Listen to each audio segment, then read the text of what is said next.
আসসালামু আলাইকুম দর্শক, আজকে আপনাদের নতুন একটা পদ্ধতি দেখে দেব কিভাবে পেজকে আপনারা ডিলিট করতে পারবেন। ফেসবুকে সবসময় একটার পর একটা পেজ তৈরি করছেন অথচ ডিলিট করতে পারতেছেন না। আমি 2 মিনিটে আপনাকে ডিলিট করে দেখাবো কিভাবে ফেসবুক পেজটা ডিলিট করতে হয়। ডিলিট করতে হবে, আমরা ধরেন যে পেজটা ডিলিট করবো আমরা সেটাই সিলেক্ট করলাম। সিলেক্ট করার পরে এরকম একটা ইন্টারফেস আপনাদের কাছে শো করলো। শো করার পরে আপনারা দেখতে পারবেন ঠিক হাতের উপরে সেটিং নামে যে অপশনটা আছে আমরা সেখানে টাচ করব। আমরা সেখানে টাচ করলাম। টাচ করার পরে এরকম একটা ইন্টারফেস আপনাদের সামনে এসে শো করবে। টেনশনও কিছু কারণ নাই, একদম স্ক্রল করে নিচে নামবেন। একদম স্ক্রল করে নিচে নামবেন। নিচে নামার পরে একটা অপশন আছে, সেই অপশনটা আপনাকে অবশ্যই মনে করে রাখবেন। সে এখন যে কোনো ফোনে হয় না কেন, স্যামসাং হোক, J5 হোক, আইফোন হোক, যেটা দিয়ে যান না কেন এই অপশনটা আপনাদের কাছে থাকবেই। সেটা হচ্ছে আমি দেখে দিচ্ছি আপনাকে, সেই অপশনটা এসএসএস অ্যান্ড কন্ট্রোল। আমি আবারও বলছি যে এসএসএস অ্যান্ড কন্ট্রোল নামে যে অপশনটা আছে এটাকে আমরা টাচ করবেন। আবার আমি দেখে দিচ্ছি ভালো করে মার্ক করে বোঝানোর জন্য আপনাদের কাছে। এসএসএস যে নামে কন্ট্রোল নামে যে অপশনটা আছে সেটা অবশ্যই আপনারা সেখানে টাচ করবেন।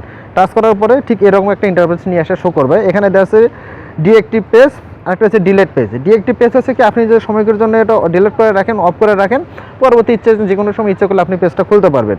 না আমরা যদি পেজটা সম্পূর্ণভাবে ডিলিট করব সেই ক্ষেত্রে ডিলেট পেজ নামে অপশনটা আছে সেখানে টাচ করে কনফার্ম বাটনে প্রেস করব। পেস্ট করার পর এরকম ইন্টারফেস কাছে আপনাদের কাছে শো করবে। এখানে অনেক কিছু দেওয়া আছে যে আপনি আসলে এই পেজটাকে সত্যি সত্যি ডিলিট করতে চাচ্ছেন কিনা।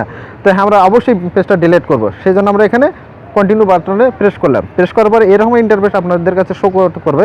এখানে দেওয়া আছে যে আপনার পেজে অনেক কিছু থাকে, ছবি থাকে, ভিডিও থাকে, যেগুলো আপনাদের কাছে খুবই গুরুত্বপূর্ণ। যদি সেগুলো গুরুত্বপূর্ণ করতে চান তাহলে ডাউনলোড নামে যে অপশনটা আছে আপনারা সেখানে ডাউনলোড করে রাখতে পারবেন। এই যে এখানে আপনি চাইলে ডাউনলোড করে রাখতে পারবেন। যেহেতু আমার পেজে তেমন কিছু গুরুত্বপূর্ণ জিনিস নেই, আমি কোনো জিনিস ডাউনলোড করব না, সেক্ষেত্রে আমি কন্টিনিউ বাটনে প্রেস করে দিলাম।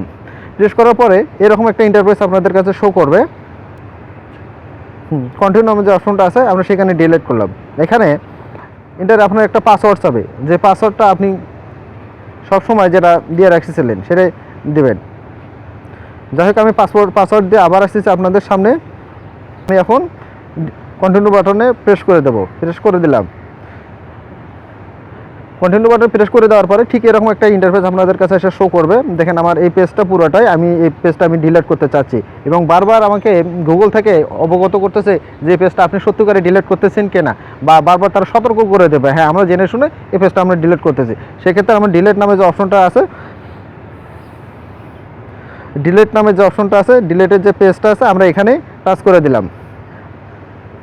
কিছুক্ষণ সময় নেবে, হয়তো নেটের সমস্যার কারণে একটু সময় নিতে পারে, সেক্ষেত্রে ধৈর্য সহকারে আমরা কাজ করব। দেখেন আমার পেজটা সম্পূর্ণভাবে ডিলিট হয়ে গেল খুব অল্প সময়ের মধ্যে। আমি যদি আবারও দেখাই আপনাদেরকে, দেখেন